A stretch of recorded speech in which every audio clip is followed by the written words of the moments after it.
Hello, everyone. I'm Ann with Andale Homestead.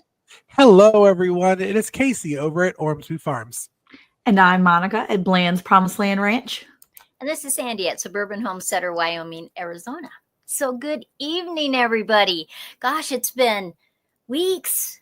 Because we pre-recorded. We back. With Christmas and the New Year. And so it's very exciting to be back live with all of our friends. And it's like I can touch y'all pretty much instead of this video. So welcome. Thank you for coming in. And would you say hi to everybody that's been coming in so far? I would love to do that. Let's see who we have. I'm going to stroll up a little bit. Jersey Dolphins. Hey, darling. He's my buddy. Rebecca, thank you for being here. Another Rebecca, touched by yarn. We're always thrilled to have her in here with us. Lynette Lawrence. Hey, y'all. It all adds up, Lori. Thank you for being here, honey. We appreciate you so much. And everyone else that is coming in. Lone Cross Scotty. Hey, Jackie C. So glad to see you. Hey, hey, hey.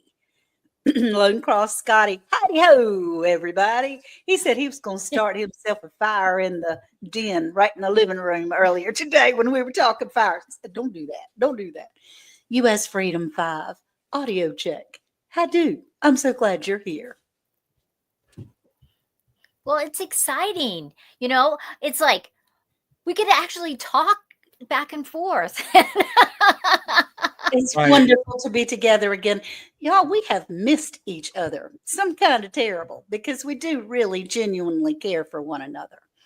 And Sandy, I think what we were talking about was being able to recoup what we've been up to for the past few weeks, what we maybe found that was interesting during our holidays. Maybe we started a new tradition, some things that are going on in our lives. And of course, we're all, Sandy lives in wintertime all the time, but the rest of us that are polar vortex, we're trying to get prepared for that. So, Monica, did you and your family do anything unusual, and or what was your favorite thing that you did this holiday season together as a family? You know, we didn't do anything unusual. We kind of stuck with the normal program. We went to church together and kind of hung out together. It was the usual things, and that's where I like to be. I like to be in that like normal stuff, like usual. I don't like those little blips on the radar. I like it to stay like straight and narrow. Like I don't need those big hills and valleys. We don't need any of that. Just staying on what's normal. So no, I mean, it was just a regular season. Nobody, stabbed themselves like last season. Eric was that your husband? Yeah, Eric stabbed himself last Christmas Eve. We were in the ER. That was always fun. So we didn't have no big events this year, and I'm down for it. So no, we've just kind of been doing our thing, and it's been really nice. We do have some big plans though, and my boys started working on their bathroom upstairs. And so like this right here, all this behind me, this is all this like paneling so they can redo their shower upstairs in their tub area. So I have a 16-year-old, a 14-year-old, basically redoing an entire bathroom. So Wow. Eric and I, yeah, we became the That's financiers of this project over the Christmas break. And so yeah, they're really excited, and I think they've got everything they need to do it. So I'm excited to see them do it. So yeah, nothing unusual, normal things. It's good. It's all good here. What about you, Casey? Any new things happening for you? Mm. Well, besides moving whole entire life, as Yeah, that would be a big new thing. it is, I'm having to remind myself to give myself grace and to take a moment to stop and pray and get my mind back to the real world, because it's a lot. You don't think we talk about all the time. We talked about it on our podcast about people say, "Oh, I can't have a homestead because I'm only living in half of an acre. I'm only living in an apartment." And I would say, "Oh, no, you live in a homestead wherever." And then you have me. And it's like, how am I supposed to move my 9-acre homestead to 1 acre? I'm not going to be a homesteader. I'm going to be kicked off the podcast. Not so. But you have to give yourself grace. But that's what we've been dealing with is moving and packing. Moving's a big deal. Moving's a big deal. It is. And we live on 1 acre. Sandy lives on what, a 1/4 acre, don't you? A third of an acre. A third of an acre. And we would certainly consider her a homesteader, wouldn't we? No. Glitter World is a member for a month. Thank you. Grateful for my land of plenty. I'm grateful for you too, sweetie. And she's in an apartment as well. SF, hello. We're so glad to have you here. You're in an apartment. And we can be homesteaders even though we live in an apartment, right? Yeah. And so, Sandy, this year you had a little different Christmas. You spent most of your Christmas for the last several years in Arizona, but this year you were in We are still in Wyoming. We got to go over and see grandbabies. We haven't had a Christmas with them. We've tried Christmases in the summertime and different things, but an actual Christmas on Christmas Day, we had it in South Dakota. So it was great fun. It was very loud and noisy and fun. And we didn't actually stay for the supper because they were smoking a prime rib and it wasn't ready. And so we didn't actually eat supper. We ate snacks, but they didn't end up eating until 8:30. Snacks are great. So I was glad that we decided to leave at 6:00. But it was great fun. I did take a breath there for a second when you said we left because they were smoking. And then you took I was like, okay, mute time. It was dramatic pause. It was a perfect pause. It was great. Well, first I was going to say brisket, but that wasn't the case. It was prime rib that they were smoking. I see. No, Sandy's trying to get us at Emmy Awards. That's what she's doing. She's getting the drama in here. They were smoking. They're entree. We'll put it that way. Yeah. Yes. What I was thinking wouldn't even sound right either, smoking their meat. So anyway, Cynthia, we're so glad that you're here, honey. And Desert Goat, thank you for coming in. And they said, okay, now on a more serious question, can you enlarge the panel? I can barely see you, awesome four. And so Casey did. He put us a little bit larger. There. Yay. There we we can see go. each other better. Yeah. Yeah, because especially if you're on your phone, you'd be little tiny people, little phone people. So your Christmas this year being in Wyoming had to have been quite a bit different because I remember in Arizona in the past, you usually went with your park people. Right. To the clubhouse. And I usually was cooking turkeys and hams and stuff for 60 to 80 people, depending on who was going to come that year. And I actually didn't have to fix food other than I brought cookies and snacks and things like that over there. So it was great fun. And we had planned on leaving for Arizona first on Sunday, this coming Sunday. Oh, But it's supposed to snow all weekend. So that's not happening. And so, so sometime next week, probably we will go. Okay. Oh, Can well, I no, just tell a funny story real fast while Sandy's talking about snowing? Because before we went live, me and Ann were talking. Monica was just about to jump in for our backstage kind of meeting that we have. And me and Ann were talking about the polar vortex that is hitting the eastern side of the United States, which is a very serious thing.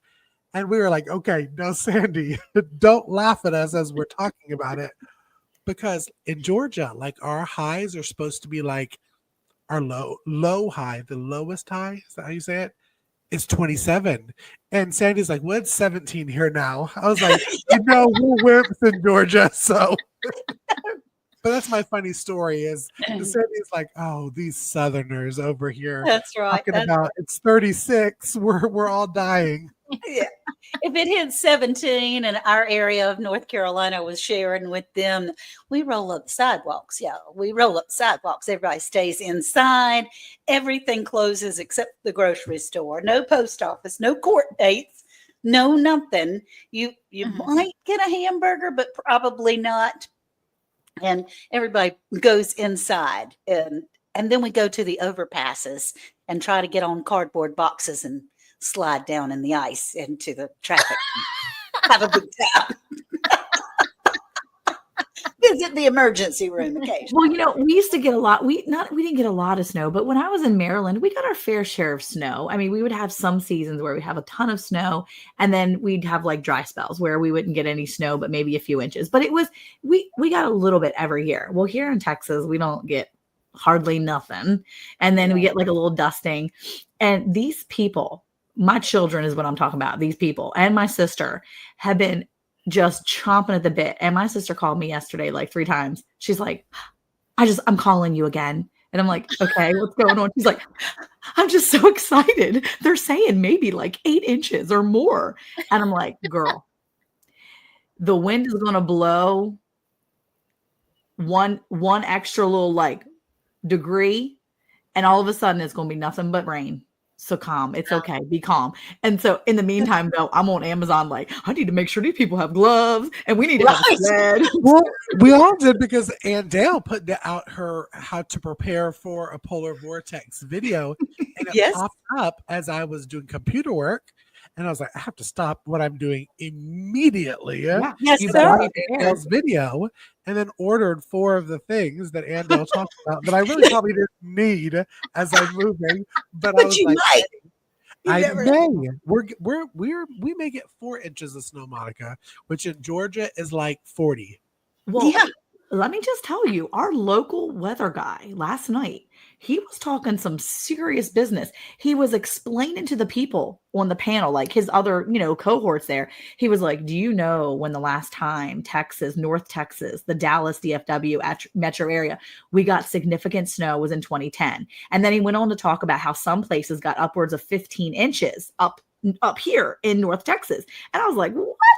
And then he's like, at this point, we could be looking at a very similar setup. And so these people are like pooping their pants. They're not happy. They're like, oh no. My kids are like, yes. And they're like, and I'm like, shooey, I'm glad I ordered them little stupid sleds that them kids wanted. And I'm glad I can make sure they have some like face scarves and all the stuff.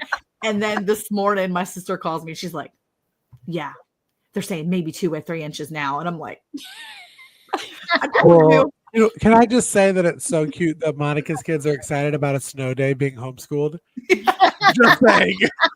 We were outside making ice weapons today, though. Not even kidding you. The one child walked in. He was like, Mom, I've made this shard of ice. This big, it's a thick piece of ice from one of the like many puddles that are in our yard. He's like, I made this into an ice axe. And I'm like, please take your ice axe outside. I do not hurt anyone with that ice axe. He's like, we're chopping wood. And I'm like, okay. Go. Meanwhile, Sandy. Let me tell you what the front page of our paper was today, right? Okay, so right now it's 17 degrees. We have 4 inches of new snow. It's snowed a little bit today, but, not. It was just great big snowflakes, right? It was nothing. The front page of our paper today says, warmest winter in one of Gillette's histories. And you have how many inches of snow? And I've seen all this stuff on the news, vortex, and it's like, whatever. But I have to remember, a lot of places don't have plows. We have plows. We have winter stuff because we have snow. We just have, everybody has it. It's not some people have it. Everyone has it because it gets cold here. Right. So I have to remember, it's a whole different world in different parts of the United States. That's right. It would be as if you got 14 inches of snow at your home in Arizona. Right.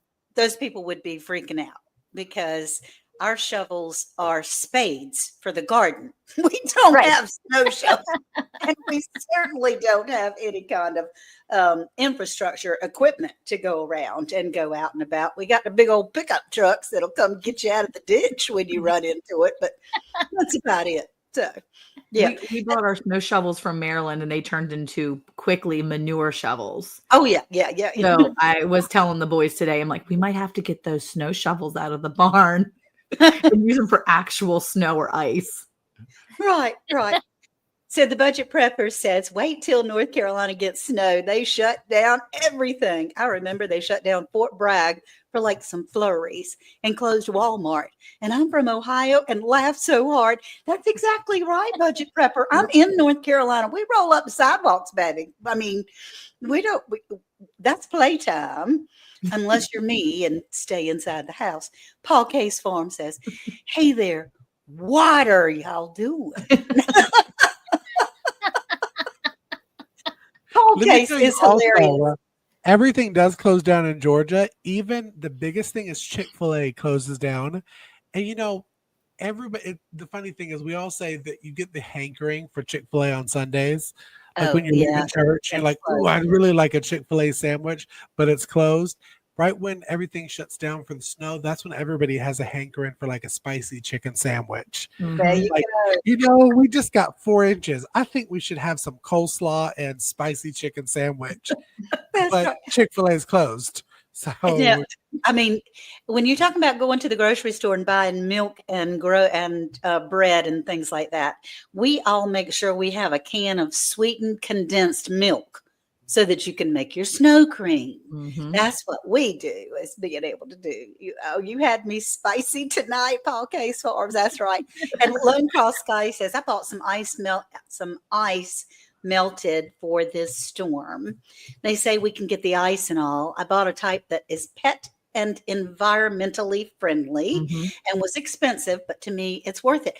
You know what, Scotty? I have some of that in my Amazon cart because I watched a guy make homemade hand warmers with that stuff. What? I was like, yeah, I'm going to be doing that. Snow cream. That's right. Snow cream. They tell you not to eat the first snowfall that comes down, but we only have one. So try to get it off the roof of your car or something to be able to get something that an animal hasn't been on. And I was about to say, just don't eat the yellow snow is what they say. Eat the yellow snow. Yeah, we get the snow. You put your plastic bowl out there on top of your cars for as soon as you see the first snowflake. Mm-hmm. Then you have your sweetened condensed milk and a little bit of vanilla, and it's delicious snow cream. Now, do you do that, Sandy? I never heard of that before. Snow cream? You've never made snow cream? Never made snow cream? Oh, it is good. I never heard of it. I can't believe it. We found something that Sandy didn't know of. That is crazy. I bet I can try it because I have all those ingredients. You have plenty of snow. You'll have to look it up. Goggle it. Goggle it. And then you can post it in one of your videos of how you learned something new this year about snow cream. Yeah, it's January and I'm already learning. It is snow and sweetened condensed milk and some vanilla. And some people add an egg, which, you're not supposed to eat raw eggs, but we do anyway. And you stir it up really, really good. And then it's like a slushy, but it's just so yummy. It's really yummy, yeah. It's really good. And with Sandy learning new things, I have to call her out on the live and say, okay, Sandy, tell me, how did you really like your 4-jar lids? Oh, I love them. Aren't they good? You know, I bought them on Amazon because the shipping, I would get free shipping. And on their site, the shipping, because I was only getting a double box, you know, they wanted $13 for the shipping. And I wanted to buy it from the company, but I did it a roundabout. I mean, they're still getting the money Same for it. product. Yeah. But all of the things I have canned so far, perfect. When I, because I've already started eating some of the apple peach sauce. I popped it off. The lid just popped off perfect. And that rim around there is. Isn't that awesome? So good. Perfect. It's, like sometimes after you've processed, you pull it off in that red seal in there is kind of wonky and you're going, yeah, I can't use that again, because I use my lids a lot of times. Some people say you shouldn't do that, but if it seals itself, what difference does that make? Right. That's right. But I totally love them. I did link 4 jars. I haven't done anything on Instagram, but I figured I'd put a little short with it. But I all right, 4 jars. You're hearing from me, one of your affiliates, which I do have to say publicly because they do watch our lives. Thank you. They sent all of us affiliates a really big Christmas gift, and it's like this light up thing that says Ormsby Farm affiliate with 4 jars. And you guys all got Ginger from Nothing got one of those. Yes, it was so cool. So cool. Oh, I am going to do a video on it, I promise, after I move. But 4 jars, it's time to reel Sandy in. Like, I ordered some too. So because I mean, in a year's time, the amount of lids I use is really astronomical. Yeah. Seriously. And I have tried all kinds of lids, and every single one of the 4 jars worked, where that's not the case with any of the other ones I've ever tried. So those 4 jars, don't eat the icicles that come off of your roof, because bad idea. Poison in them, maybe. Yeah, that's right. No, well, and Cindy, we're so glad to have you here. Brr, she's in New Jersey. Yeah. She's probably got quite a bit of snow. Yes, they're getting there right now. It's supposed to be even worse this weekend. I am here in southern eastern North Carolina until Sunday, and so I was concerned about the weather. And when I came, I told my daughter, my son-in-law was in the background. He had me on speakerphone, and I said, it looks like your mama's moving in, honey, because I'm bringing some preparedness things with me.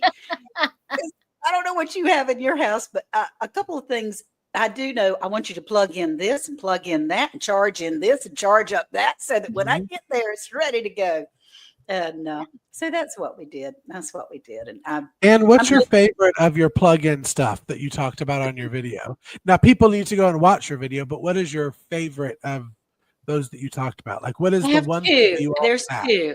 There's the first one, honestly, and I brought it with me, actually. It's in the other room, or I would have been able to show it to you. It's called a Red Cross charger. It's from the American Red Cross, but it winds up. And so you never have to worry about batteries, never have to worry about whether it's charged or not. It can sit in your closet for 3 years, and you pull it out, wind it up, and it's good as new. I mean, that's something you don't have to prepare for. That is one of my favorite things. And so far, it has one of those, everybody does have, what is the cord called, Sarah, that you plug in? It's the end of the course. USB. Thank you. It's USB, and my daughter's sitting on the other side of the table with me.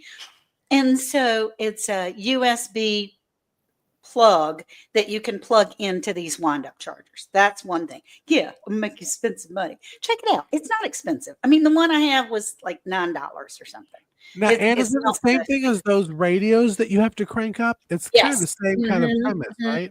And they do have the same thing. This one has a flashlight and it has a charger. Excuse me. They have the same thing in a radio and a flashlight and a charger. It's this, but it's a little bit more expensive, closer to the $20 range when you get a radio with it, which I think is super cool too. But I do have a little battery AM FM radio, so I just didn't go for it. And the second thing that I have is a power bank.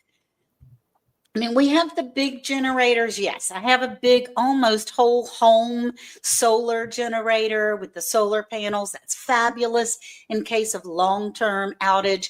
I have a gas generator that can run most of the house.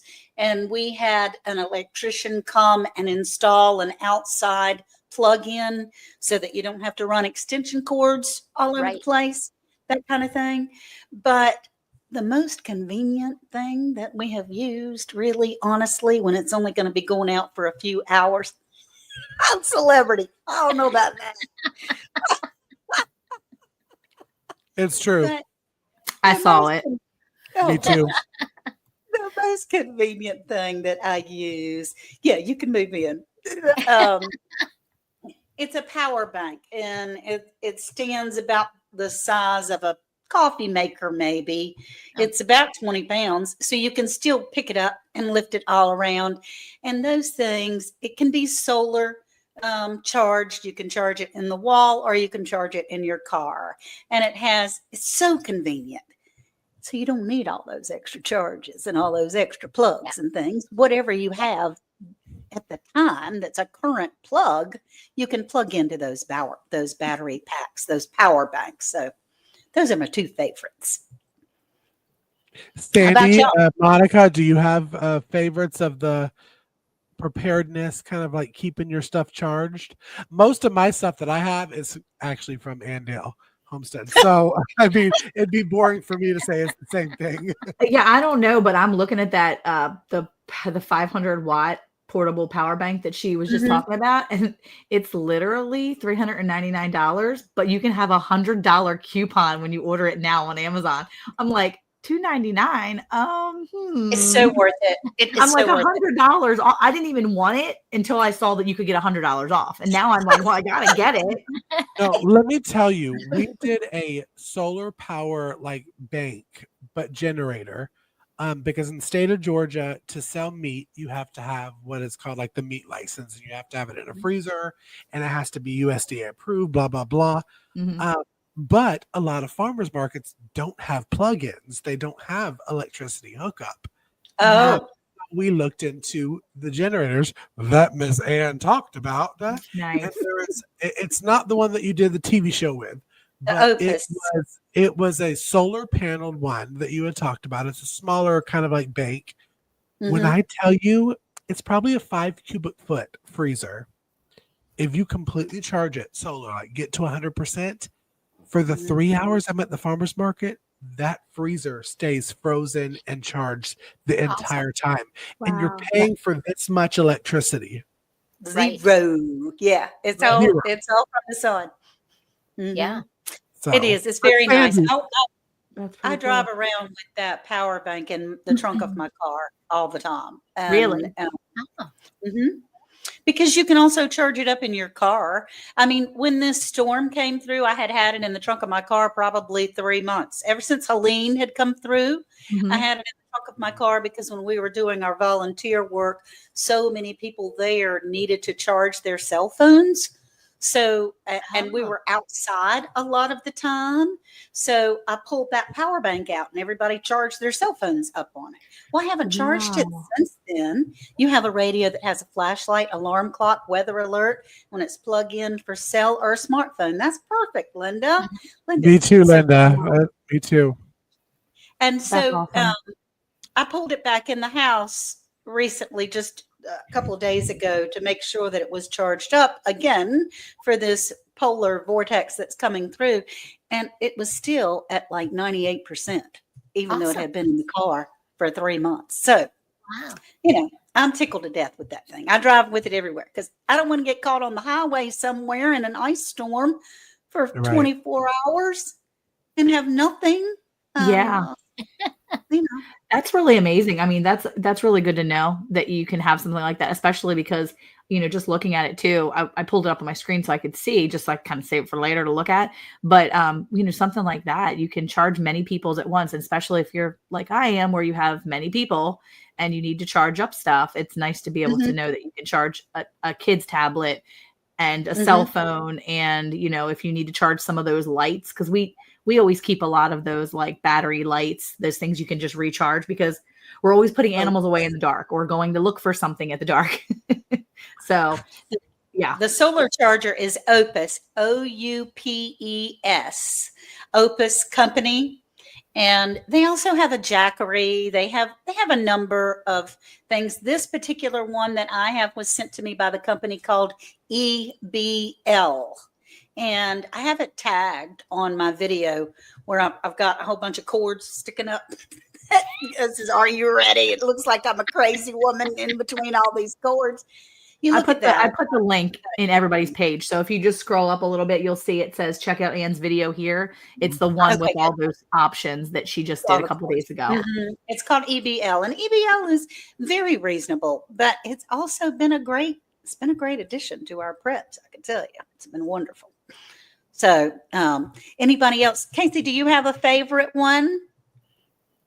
Well, I think everything that you talk about, because most of the time I end up buying whatever you were pitching on your video. But I do have to say, because, I think sometimes we can get people that watch our videos, and when we're promoting a certain item, they're like, oh, they're only promoting it because they get a cut or this or this.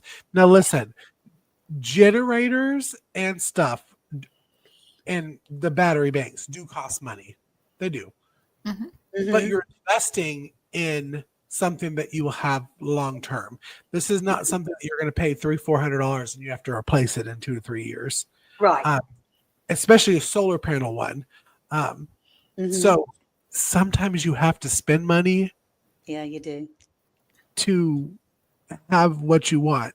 That's not really a saying, but I just made it up right now. Well, it is. I mean, I tried really hard in my Be Ready series to do things in survival mode of stuff that you might have around the house. But there are times you can't buy everything all at one time. I mean, my goodness, this has been years of trying to gather these supplies. But these are things that you might genuinely have around your home. So, Sandy, we know you're the prepared young lady, that you have lots of food and lots of ways of cooking and things and stuff like that. Do you have something that might be favorite for you? Well, we do have the wind-up one. We have a wind-up that's a flashlight that size. Then we have a bigger one that's a wind-up. Oh, okay, good. We have a solar panel that rolls out flat. It's like really thin. You can just roll it up. You can put it in a backpack. Yeah. We have a regular solar panel that's probably 2 feet by 4 feet. And it wheels out and you hook it up to a generator thing. We have a regular generator that's a gas powered one. In our truck, it must have 4 or 5 UBC and things that you can put your phone into, phone jacks, and so that's okay too. So wherever we are, you can always you can just plug it in. It'll actually charge without the truck being on. Oh, okay, that's good. Very much energy. So it can, if I had to have my phone, Well, yeah. Did you know that even if you don't have cell service, say you're up in the mountains and you don't have cell service, you can literally dial 911 and it will still go through. Yes. It bounces off. And I think a lot of people don't realize that, because in the movies, they're walking around. I don't have any service. But in real life, you can still just do 911 and it will bounce off. I don't know if it's satellites or what it will do, but you can be safe, like if you got stuck in the snow.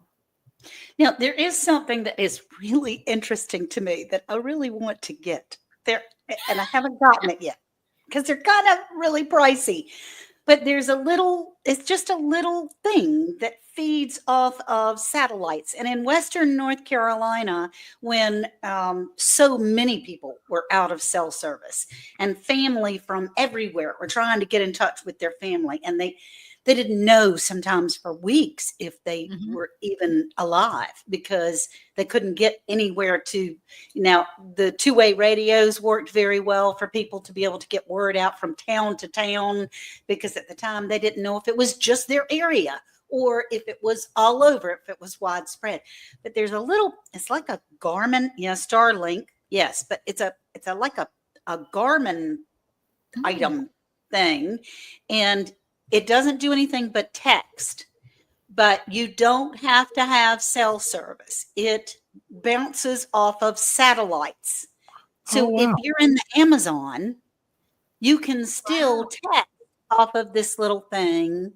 You can still get in touch with your family to let them know that you're safe and that you're okay. And I want one for each of my children and my husband and myself.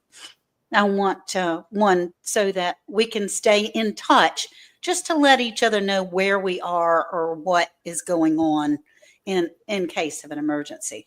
Well, we talk about that stuff too, of being in touch and cell phone service and everything. And a lot of people, I know I've gotten this on Instagram, is that, oh, homesteaders, y'all are supposed to promote this lifestyle of, listen, we can live as much as we can as they did back in the 1800s, 1700s. But let's be for real. And thanks to Miss Lynette, who is hyping me up for saying that, so I can get on my soapbox. Our life now, our life as humans revolves around being in contact with family via cell phone, internet, social media, something. Communication. Now, you can limit what you have in your life with that, but I don't see ever where you can truly cut it 100% completely out and still live the normal life that you are accustomed to. So having these things that Anne's talking about, the small little, I'm gonna have to do research on that because I may need that. There we go. That's Monica it. found it. That's it. You can text on it. Monica, you're muted, honey.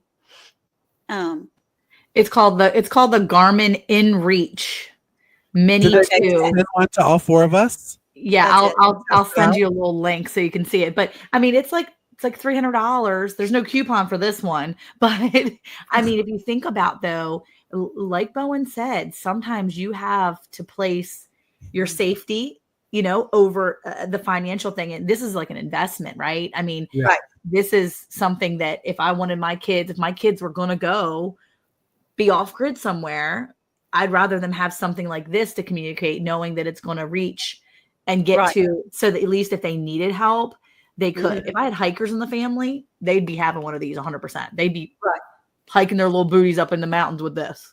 And it's just text, from what I understand.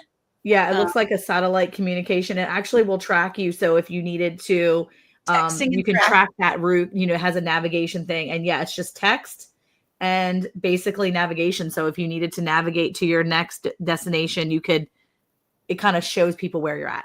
So they come to the body. I mean, in Western North Carolina, there were people that were not heard of for a week and a half, and private helicopters, little private helicopters, were coming and flying into their homes just so that their family would know that they're alive. And they were fine and feeding the neighborhood, most of them. But, you don't know. And so I thought that's a really cool thing to have. And I would really like to have that for my family. And really, as a homesteader, you get to choose. Seriously, if you want to live like in the 1800s, you go, girl. Yeah, absolutely. But do not tell another homesteader that they can't have a cell phone, they can't have a computer. Exactly. You're not really a homesteader if you have that stuff. That is not true. Right. That's you putting your stuff onto them to make you feel better. Mm-hmm. Right. Because honestly, we live in an amazing world that we get to do so many things. And if you can pull that technology in to make your homestead more efficient, make your work faster. Like, who wants to go back to washing their clothes instead of using a wash machine? Not I me. Rocks wanna in do a that. stream. I don't. Not I, said the fly. So I think we have to give each other and ourselves grace Mhm. that Right. these are the things that make our family work.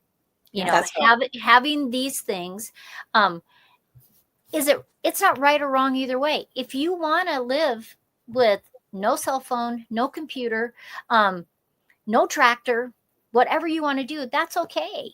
Absolutely.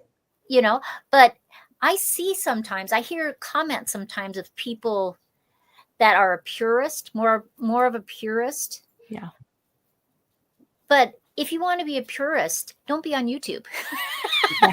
Because sometime your video, No. I mean, seriously, be real. And listen, know? we think these women and these homesteaders back in the 1800s, strong people. They were able to do what they could do with the limited resources they had. But Mhm. let me tell you, I know from working with these three women right here that these are three strong women homesteaders too, using what they have Mhm. nowadays society to Good make for their you, homestead Paul. go. It doesn't make them less strong of a homesteader because Mhm. they're not living like Laura Ingalls Wilder. Right. That's You know what I'm right. saying? Yeah. Hey, So look, girl, we want to do it the smart way, the easy way. Yeah, the work easy smarter, not harder. You don't need to be wearing yourself out so you can't give to anybody I'd else. go back to the clothes though. I'd go back to the clothes. way. Thunderstick Homestead says, "Hey, I'm an Indian. You don't see me living in a teepee like an off grid. I love I it. like the grid. I like the grid." And Linda Peterson chased that storm in Asheville, North Carolina. Bless your heart.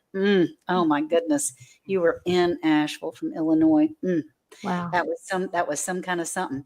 And Yeah. Paul Case Barbs, he's the funniest thing. I love him to tell a story because Paul Case says, "I'm not a homesteader, but I like the community. So we'll hang out here. Might learn a thing or two." That's right. Awesome. I Yep. love him. He tells a story on people's lives, and then he says the punchline and goes down right off stage. Nobody can say anything. Hilarious. Absolutely hilarious. Always go out on a high note. That's what you got to do. Always That's go out on a high note. That's right. And speaking of that, we have been way over our time. We're usually the 30-minute crowd, and we've been here over 42 minutes, y'all.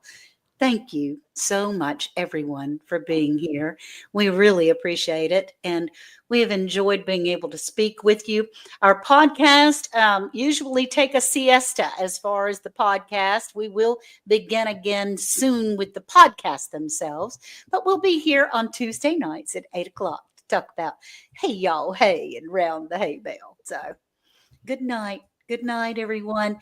Thank you. Don't forget to subscribe to Round the Hay Bale. I'll say it real slow. Round the Hay Bale, because when we get to 500 subscribers over there, we're going to have a big old giveaway. Love you too, Bob. Really do. Thank you. Robin Hood Homestead, Bob Bland in Minnesota.